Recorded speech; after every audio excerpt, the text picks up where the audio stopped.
नमस्कार, मैं विजय शुक्ला। आप देख रहे हैं क्राइम न्यूज नेटवर्क। यूपी के मुख्यमंत्री योगी आदित्यनाथ हेलीकॉप्टर पर सवार होकर आज पटना साहिब के अलावलपुर पियरिया गांव पहुंचे हैं और जिस तरह से लाखों की संख्या में लोग जिस तरह से उनको सुनने और देखने आए थे, खूब गरजे हैं।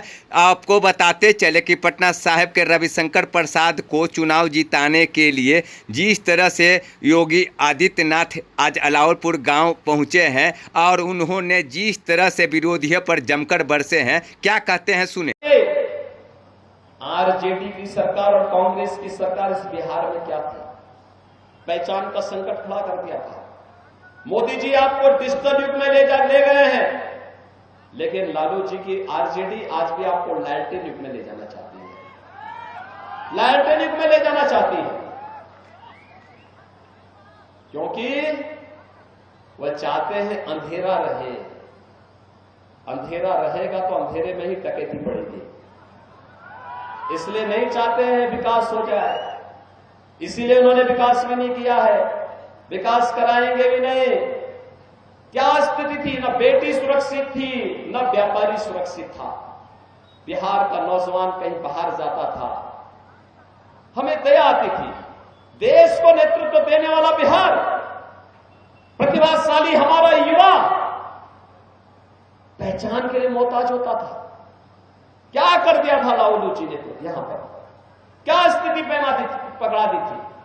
बहन और भाइयों, 2017 के पहले यही स्थिति उत्तर प्रदेश में थी और उत्तर प्रदेश में आपने पिछले 7 वर्ष में देखा होगा, एक भी दंगा नहीं हुआ।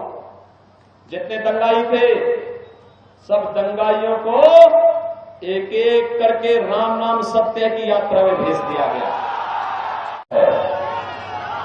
चारों ओर एक ही संकल्प है और वो संकल्प और नारा है, फिर एक बार, फिर एक बार, फिर एक बार। और बिहार के अंदर मुझे चौथी बार आने का अवसर प्राप्त हुआ इस चुनाव में।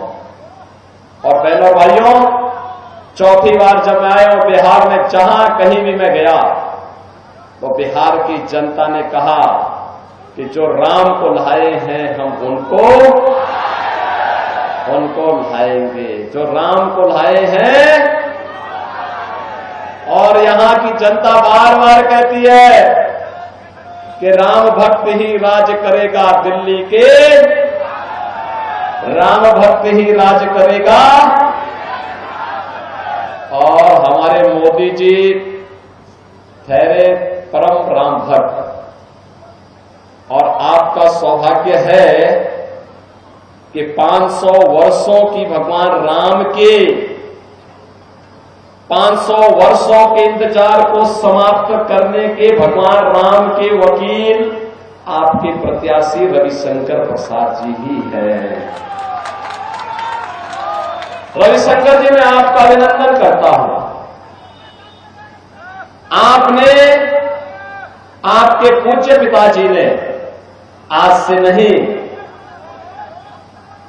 नहीं पिछले 5 दशक में भारत और भारतीयता के लिए, भारत की राष्ट्रीयता के लिए, लोअर कोर्ट से लेकर के सुप्रीम कोर्ट तक जिस निष्ठा के साथ प्रभु श्री राम की लड़ाई को लड़ा है, सचमुच आपने भारत के कोटि लोगों के जीवन को पूर्णमय करने का कार्य किया। और इसीलिए मैं आज तो आपका अभिनंदन करने के लिए आपके पास, आपकी संसदीय सीट पर आया हूं।